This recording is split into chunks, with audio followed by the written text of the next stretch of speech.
öksürük şurubunu Öksürük anlatalım şurubunu hocam. geçelim Evet. çünkü çok kıymetli bu. Bunu ben çok Ne da yapayım, yaptım. doğrayayım mı hocam Yok bunu? yok sakın. Benim bıçağım nerede sende? Şunları açarsak ne Alıyorum, yaptığımı alıyorum ben hocam. görsünler. Siz, evet. Hocam, Oğuz hocam öksürük şurubu formülü veriyor şimdi de. Bu çok kıymetli. Rusya'nın en sevdiği, kuzey ülkelerinin, Kırım'ın en çok tercih ettiği ürünlerden biri. Turup, kara turup ya da kırmızı turup fark etmez. Maksat şeye oturacak. Oturacak değil mi hocam? Bardağa oturacak ebatta olacak. Altını açtım. Evet hocam. Üstünü kestim.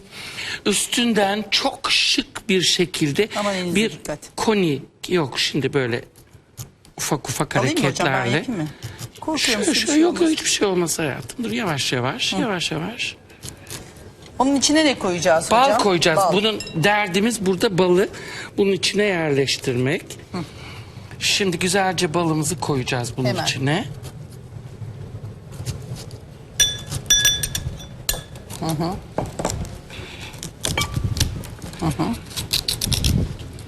Alayım mı hocam, şöyle içine oyayım mı size? Şimdi şöyle ben onları zaten farkındaysam didikledim kolaya Evet, gelsin gördüm. diye. Evet, artık öğrendik teknik olarak çünkü uğraş olmuyor öbür türlü. Böyle bu oldu.